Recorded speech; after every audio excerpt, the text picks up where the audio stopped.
İran 4 PUA ilə Naxçıvana hücum edir. Niyə yalnız biri vurulur?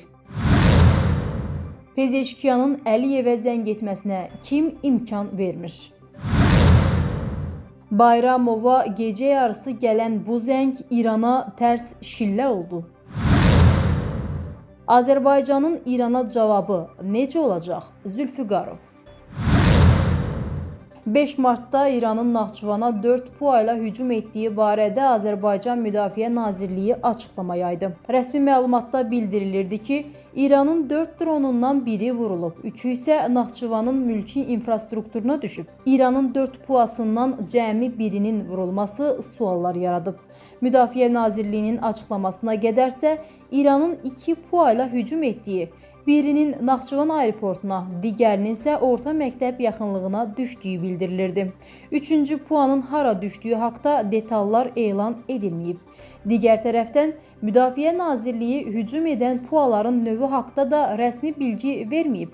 Ancaq Sepaha yaxın Telegram kanalları 2 ədəd Araş-2 PUA-sı ilə hücum edildiyini yazıb.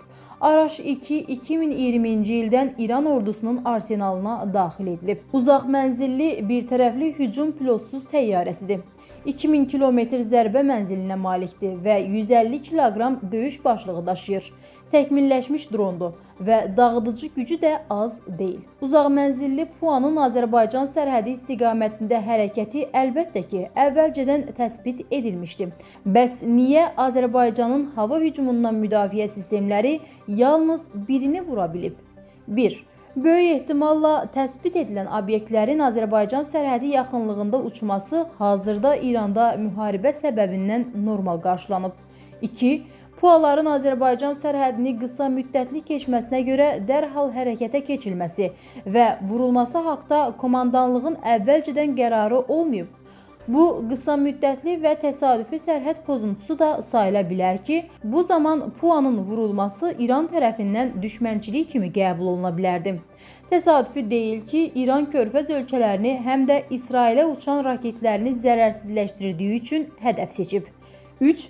Naxçıvan Beynəlxalq Hava Limanı Arazın sahilindədir. Araz çayı ilə məsafə cəmi bir neçə kilometrdir.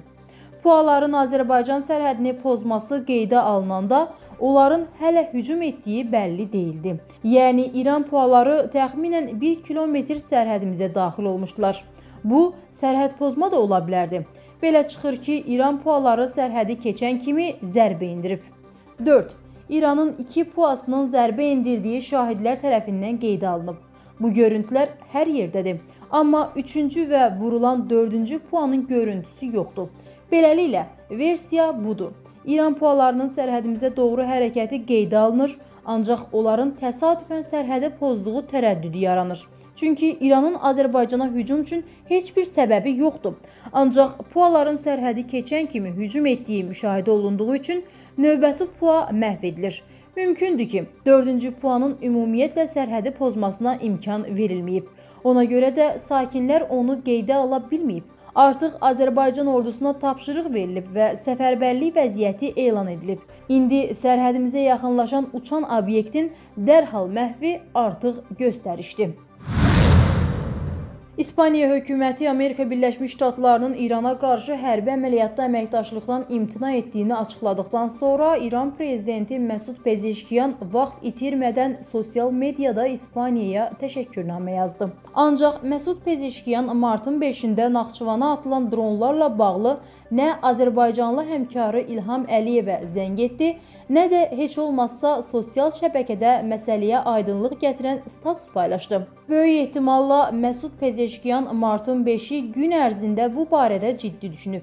Sadəcə Bakıya zəng etməyə və ya status paylaşmağa risk etməyib.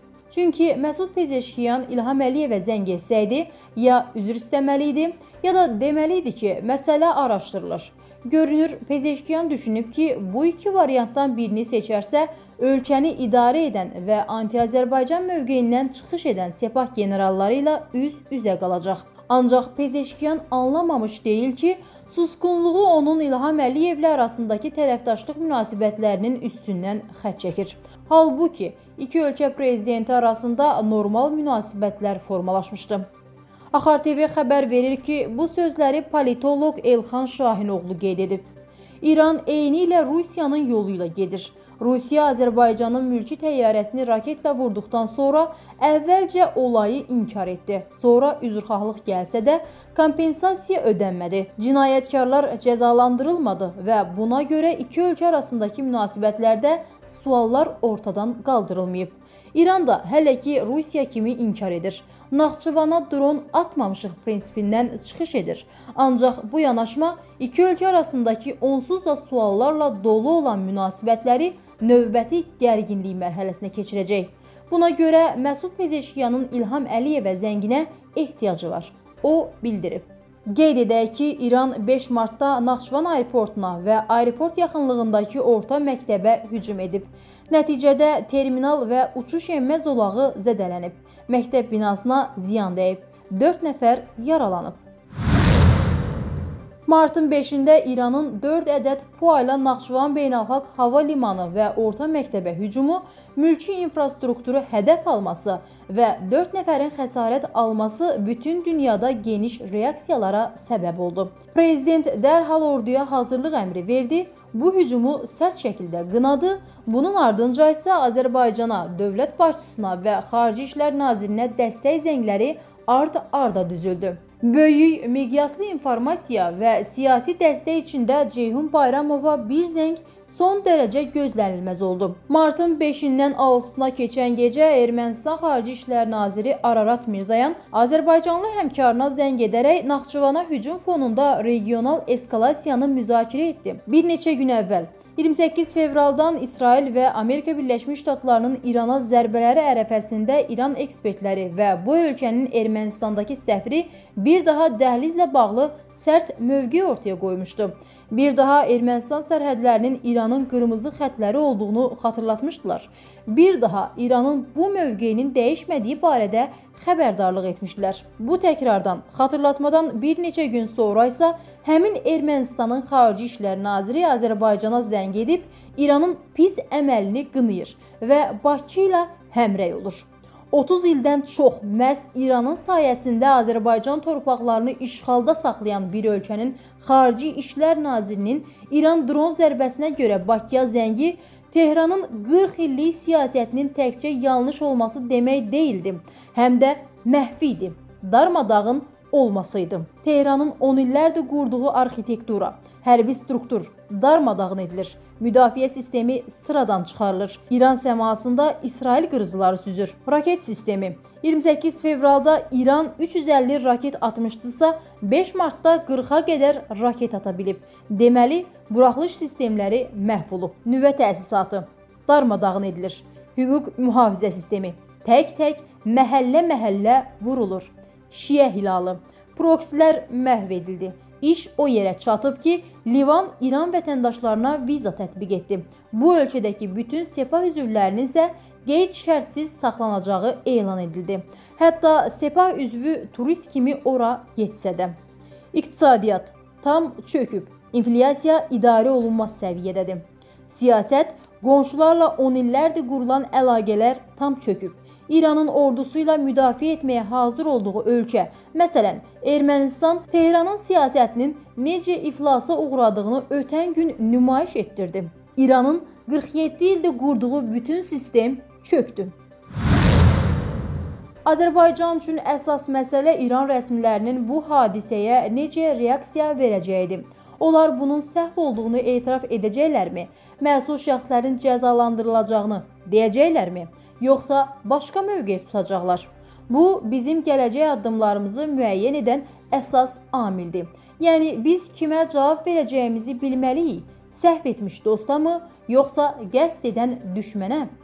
Bu sözləri Axar TV açıqlamasında Azərbaycanın keçmiş Xarici İşlər Naziri politoloq Tofiq Zülfüqarov İranın Naxçıvana dron hücumu və regionda yaranmış vəziyyəti şərh edərkən deyib. Politoloq bildirib ki, İran rəhbərliyi qısa müddətdə bu hadisəyə aydın və konkret mövqe bildirməlidir. Biz başa düşürük ki, hazırda İran üçün asan vaxtlar deyil. Lakin bu məsələ çox önəmlidir və bundan çox şey asılıdır. Unutmayaq ki, buna bənzər addımlar daha əvvəl Türkiyəyə qarşı da olub və hamı bilir ki, Azərbaycan və Türkiyə hərbi müttəfiqdir.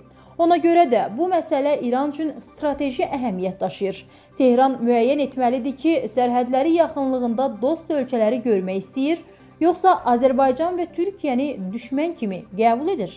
Hazırda İran daxilində müxtəlif güc mərkəzləri arasında fikir ayrılığının olduğu da hiss olunur. Bəllidir ki, İran daxilində müəyyən hakimiyyət böhranı var və bəzən sağ əlin nə etdiyini sol əl bilmir. Bu baxımdan belə ziddiyyətli açıqlamalar gözlənilən sayılır. Lakin bəzi məsələlər var ki, daxili çəkişmələrə baxmayaraq dövlət maraqları baxımından aydın mövqe ortaya qoyulmalıdır. Azərbaycana qarşı dron hücumu məhz belə məsələlərdəndir. Politoloqun sözlərinə görə, əgər Tehran bu hadisəyə aydın izah verməzsə, bu İran dövlətinin idarə olunması ilə bağlı ciddi suallar yarada bilər. Əgər belə hadisələrə görə məsuliyyət müəyyən edilməzsə, o zaman belə qənaət yarana bilər ki, İran dövləti artıq tam şəkildə idarə olunmur və dövlətçilik mexanizmləri zəifləyib. Busa mümkün süqutun əlamətlərindən biri kimi qiymətləndirilə bilər. Belə bir nəticəyə gəlinərsə, Azərbaycanın atacağı addımlar da fərqli olacaq. İstənilən halda İran daxilində həm dost, həm də düşmən qüvvələr anlamalıdır ki, Azərbaycan bu məsələyə laqeyd yanaşmayacaq və baş verənlərə göz yummayacaq.